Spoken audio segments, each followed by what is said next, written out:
So one thing I'm learning as I spend more time in the robes is that when you go away from the Abbey, you have to be ready for anything.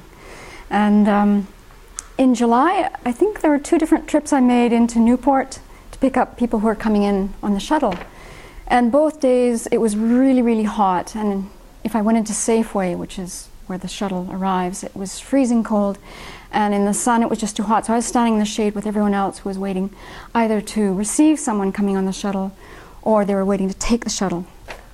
And this one day, there was this young woman who was waiting, and she had a huge black eye, and she kept rubbing her shoulder, and she was in shorts and a tank top, and she just looked really, really miserable.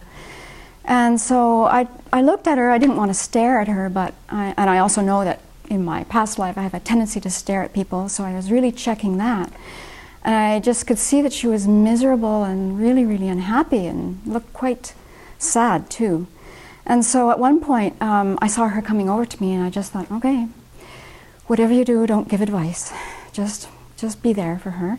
So she came over and she started telling me about the fact she was so glad to be going back home to Spokane, and that she had been beaten up by this guy. And so I just said,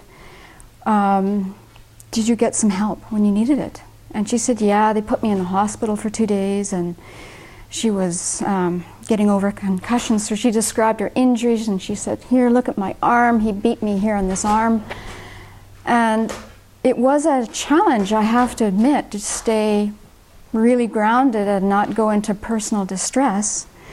But actually, I just tried to bring to mind what I thought venerable children would probably do in this situation. So I just and actually, in both of these cases, there wasn't even the opportunity to do NVC. All they wanted to do, these 2 people, was to tell me what was going on in their life. And I saw that this is the privilege of wearing robes. That maybe, you know, at the very least, wearing robes is a sign like a life buoy or some kind of safety raft for people to come to. And so and then I couldn't stop myself from asking a few questions, so I think I said, well, I hope there's going to be someone picking you up at the shuttle. And she said, oh, I don't care. As long as I'm out of here, I don't care. I'm just getting out of here. And then she just said thanks when the shuttle came. So I thought, well, okay, this is, you know, that was a big lesson. And then it was about a week later, another fellow, again, it was a hot day, we're standing in the shade, and this guy, first of all, asked me if I had a cigarette, and I said no, and he said, well, you must have a light. I said, no, I don't have a light on.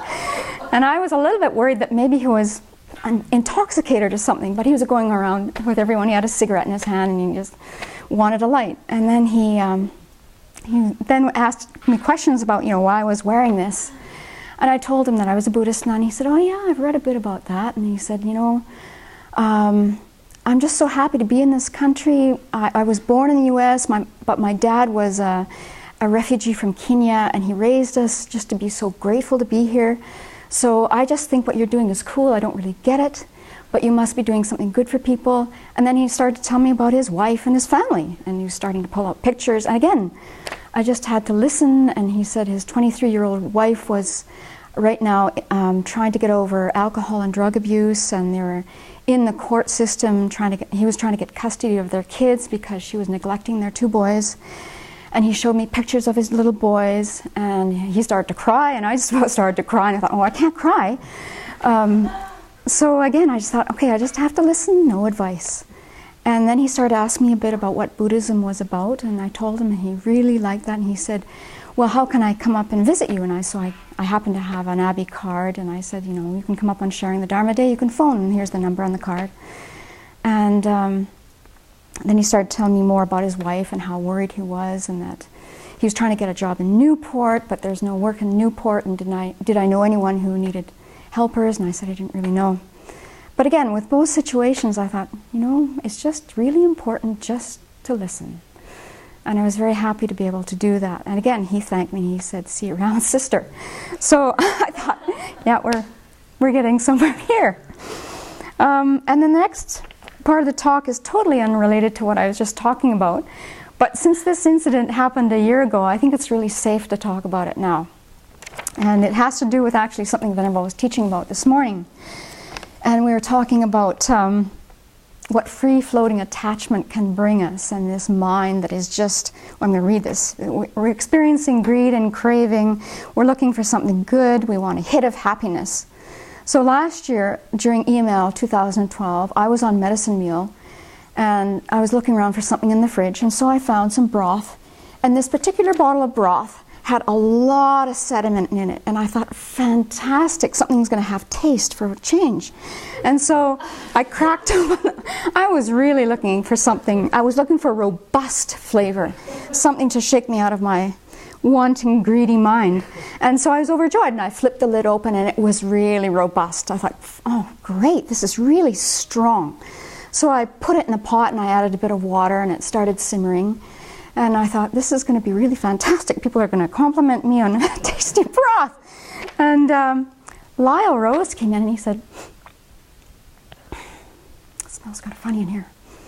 He said, it smells like pickles. And I thought, yeah, you're right. I didn't say it out loud, but I thought, yeah, you're right. It does smell like pickles. And the more it cooked on the stove, the more pickly it got. But I thought, it's just going to be really good broth. What is this again? Free-floating attachment. Seeing the happiness of this life.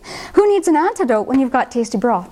So, I had to go and do something. I didn't taste the broth. I wasn't there.